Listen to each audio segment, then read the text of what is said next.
Hi, hello. അങ്ങനെ പൂർവാധികം ശക്തിയോടെ ഒരു കൊറോണയ്ക്ക് ശേഷം വീണ്ടും ജോലി തേടി ഇറങ്ങിയിരിക്കുകയാണ്.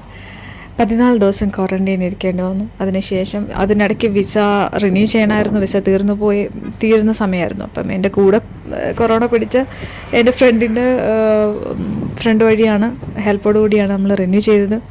അങ്ങനെ റിന്യൂ ചെയ്ത് വീണ്ടും അടുത്തൊരു ഘട്ടത്തിലേക്ക്. നിറയെ പൂക്കളുണ്ട് ഇവിടെ എല്ലാം, നല്ല ഭംഗിയില്ലേ കാണാനായിട്ട്. അങ്ങനെ പൂർവാധിക ശക്തി എന്ന് പറഞ്ഞ വാക്ക് തിരിച്ചടിക്കേണ്ടി വരും. കാരണം ഒട്ടും ശക്തി ഉണ്ടായിരുന്നില്ല. ഈ കൊറോണയ്ക്ക് ശേഷം ഭയങ്കര മാറ്റങ്ങൾ വന്നു തുടങ്ങി. വല്ലാത്തൊരു ചുമയാണ്, ആ ചുമ വിട്ടു മാറുന്നില്ല. പിന്നെ എനർജി ഭയങ്കര ഡൗൺ ആയി തുടങ്ങി. അന്ന് കുറച്ച് നേരത്തെ ഞാൻ സ്പീഡിൽ പോയിക്കൊണ്ടിരുന്ന അത്ര സ്പീഡിൽ എനിക്ക് നടക്കാൻ പറ്റുന്നില്ല. പെട്ടെന്ന് അണയ്ക്കുന്നു, ഭയങ്കരമായിട്ട് ക്ഷീണിക്കുകയാണ്, വാടിപ്പോകുന്ന കണക്ക് ബാറ്ററി ഡൗൺ ആയിപ്പോവും. അങ്ങനെ ഒരു സ്റ്റേജായി. അപ്പോൾ എനിക്ക് മനസ്സിലായോ അത്രയും എനർജി ഇല്ല. പിന്നെ ക്ലൈമറ്റ് ചേഞ്ചാണ്, വീണ്ടും പനിയിലേക്ക് വന്നു. വീണ്ടും അടുത്ത പനിയായി, ഹോസ്പിറ്റലായി, വീണ്ടും അടുത്ത റെസ്റ്റ് മോഡിലേക്ക് എത്തി. പക്ഷെ ഇത് കൊറോണ ആയിരുന്നില്ല, ടെസ്റ്റ് ചെയ്തു, പോസിറ്റീവ് അല്ലായിരുന്നു. അതുകൊണ്ട് പിന്നെ എന്നാലും പനി ആയതുകൊണ്ട് റെസ്റ്റ് എടുക്കേണ്ടി വന്നു.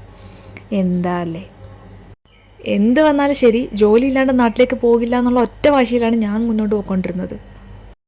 ഇന്നൊരു കമ്പനി ബിസിനസ് ബേയിൽ കയറാനുള്ള അവസരം കിട്ടിയിട്ടുണ്ട്. അപ്പോൾ അതിനുവേണ്ടി ഞാൻ വന്നിരിക്കുകയാണ്. അവരുടെ ടൈം ആയിട്ടില്ല, അവരുടെ ലഞ്ച് ബ്രേക്കാണ്. അപ്പം ഞാൻ എൻ്റെ ലഞ്ചൊക്കെ കഴിച്ച് ഇവിടെ ഇങ്ങനെ ബ്രേക്ക് ടൈം കഴിയുന്നത് വരെ ആ ബിൽഡിങ്ങിൻ്റെ നേരെ ഓപ്പോസിറ്റിലാണ് ഇരിക്കണത്. അവിടെ ഇങ്ങനെ വെയിറ്റ് ചെയ്തിരിക്കുകയാണ്. അത് കഴിഞ്ഞിട്ട് വേണം അങ്ങോട്ടേക്ക് കയറാൻ. അങ്ങനെ അടുത്ത ദിവസം നമ്മൾ ക്രീക്ക് ഭാഗത്തേക്ക് വന്നത്. ഇവിടേക്ക് ഞാൻ വന്നിട്ടില്ല ഇതുവരെ. ഇവിടേക്ക് ഫസ്റ്റ് ടൈമാണ് വരുന്നത്. മെട്രോയുടെ അടുത്തൊരു എൻഡ് പോയിൻ്റാണ്. ക്രീക്കിൽ വന്നു. ഇവിടുന്ന് കുറേ നടന്നു. ഇവിടെ വെയർ ഹൗസസ് ഒക്കെ ഉണ്ട്, ഇൻഡസ്ട്രിയൽ ഏരിയ ആണ്, കുറേ വെയർ ഹൗസസ് ഉണ്ട്. ഒരു കമ്പനിയുടെ റിക്വയർമെൻറ്റും കണ്ടിരുന്നു. അത് കണ്ടുകൊണ്ടാണ് ഞാൻ ഇങ്ങോട്ടേക്ക് വന്നത്. പക്ഷെ ഇവിടെ കണ്ടുപിടിക്കാൻ കുറച്ച് പാടുണ്ട്. ഇങ്ങനെ തപ്പിക്കൊണ്ടിരിക്കുക, എവിടെയാണെന്നറിയില്ല. ഇങ്ങനെ നടക്കുന്നു മണലാരണ്യത്തിലൂടെ. നല്ല ഒരു വിജനമായ ഒരു സ്ഥലമാണ്. ഇവിടെ അങ്ങനെ ആളും ബഹളമൊന്നുമില്ല. അങ്ങനെ പ്രത്യേകിച്ച് കടയോ കമ്പോളോ സംഭവങ്ങളൊന്നുമില്ല. പിന്നെ ഇവിടെ ഒരു ഷിപ്പ് യാർഡിൻ്റെ സംഭവങ്ങളൊക്കെ ഉള്ളൊരു കടലുമായിട്ട് ബന്ധപ്പെട്ട ആ ഒരു ഏരിയയാണ്. നമ്മളൊരു കമ്പനി അന്വേഷിച്ച് ഇങ്ങനെ നടന്നുകൊണ്ടിരിക്കുകയാണ്. ഇവിടെ സ്വിസ് ഇൻ്റർനാഷണൽ സ്കൂളുണ്ട്. ഇവിടുത്തെ ഭയങ്കര ഫേമസും റിച്ച് ആയിട്ടുള്ളൊരു സ്കൂളാണ്. ഇതിൻ്റെ അടുത്ത സൈഡിലാണ് ഈ വെയർ ഹൗസസ് എല്ലാം കാണുന്നത്. ഈ വെയർ ഹൗസസിലോട്ട് പോകേണ്ട വഴി തെറ്റി, ഇങ്ങോട്ടല്ല, തിരിച്ച് പോയിട്ട് വേറൊരു വഴി കൂടാണ്. താഴേക്ക് ഇറങ്ങണമെങ്കിൽ വേറൊരു വഴി കൂടി പോകാൻ പറ്റുള്ളൂ. നമ്മൾ അവിടുത്തെ ഒരു വെയർ ഹൗസിൽ കയറാൻ വേണ്ടി വന്നതാണ്. പക്ഷേ സെക്യൂരിറ്റി സമ്മതിക്കുന്നില്ലായിരുന്നു. കുറേ നേരം സംസാരിച്ചു. പിന്നെ അങ്ങനെ ഓക്കെ പറഞ്ഞു. അപ്പം അങ്ങനെ പറഞ്ഞു അവിടെ മാത്രമേ കയറാവൂ, വേറെ എങ്ങും കയറരുത്, ക്യാമറയുണ്ട്, ഇത്ര ടൈമിനുള്ളിൽ തിരിച്ചു വരണം എന്നൊക്കെ പറഞ്ഞു. അപ്പോൾ കയറി കഴിഞ്ഞപ്പോഴാണ് മനസ്സിലായത് വേറെ ഒരുപാട് വെയർ ഹൗസസ് നമുക്ക് പറ്റുന്നതുണ്ട്.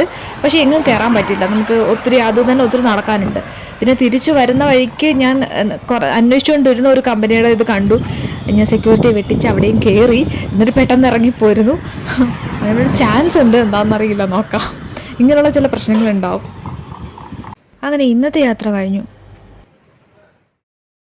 ഇന്ന് ഞാൻ സിലിക്കോൺ ഐസസിലേക്കാണ് വന്നത്. അവിടെ ഒരു ഇൻ്റർവ്യൂ ഉണ്ടായിരുന്നു. ഇൻ്റർവ്യൂ ഫസ്റ്റ് റൗണ്ട് ഓക്കെയാണ്, നമ്മൾ പാസ്സായി. അപ്പോൾ സെക്കൻഡ് ടെസ്റ്റ് ആണെന്ന് പറഞ്ഞു. സെക്കൻഡ് റൗണ്ട് ടെസ്റ്റിലേക്ക് എന്നാണെന്നുള്ളത് വിളിക്കാമെന്ന് പറഞ്ഞു.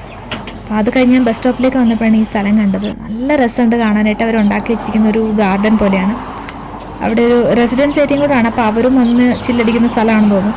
നല്ല അടിപൊളിയാണ്. കുറേ നേരം ഞാൻ അവിടെ ഇരുന്നിട്ടാണ് പോയത്. അപ്പോൾ ഇന്നത്തെ എന്തായാലും ടൈമൊക്കെ കഴിഞ്ഞു. ഇനി തിരിച്ച് റൂമിലേക്ക് പോകാനുള്ള ടൈമായി. പിന്നെ കുറേ നേരം അവിടെ ഇരുന്നു. ഒരു ബസ് പോയി, 2 ബസ് പോയി, 3ാമത്തെ ബസ്സിലെന്തോ ആണ് ഞാൻ തിരിച്ചു പോരുന്നത്. ബസ് സ്റ്റോപ്പിൻ്റെ അടുത്ത് തന്നെയാണ്. നല്ല രസമാണ്. അവിടെ വന്നിട്ട് ഫസ്റ്റ് ടൈമാണ് ഞാൻ ഈ പച്ചപ്പും പൂക്കളും വെള്ളം എല്ലാം കൂടെ ചേർന്നിട്ട് ഇങ്ങനെ കാണുന്നത്, ഇത്രയും മനോഹരമായിട്ട്. അതൊരു പ്രത്യേക ഫീലായിരുന്നു. ഈ വലിയ വലിയ കെട്ടിടങ്ങളൊന്നും കണ്ടാൽ തോന്നുന്ന ഒരു ഫീലല്ല. എന്തോ എനിക്കിതോട് ഭയങ്കര ഒബ്സഷൻ ആയതുകൊണ്ടായിരിക്കാം എനിക്ക് ഭയങ്കര ഫീല് തോന്നിയത് കണ്ടപ്പോൾ. ഇവിടെ എങ്ങോട്ട് നോക്കിയാലും ഈ പൂക്കൾ കാണാം കേട്ടോ. റോഡിന് നടുക്ക് വരെ അവർ അറേഞ്ച് ചെയ്തിരിക്കുന്നതാണ് കാണാൻ. റോഡിന് നടുക്ക് ആ ഒരു സെൻട്രൽ പോർഷനിൽ ഒരു വെള്ളക്കെട്ടുണ്ട്. എന്നിട്ട് അതിൻ്റെ അപ്പുറം ഇപ്പുറം റോഡും ഉണ്ട്.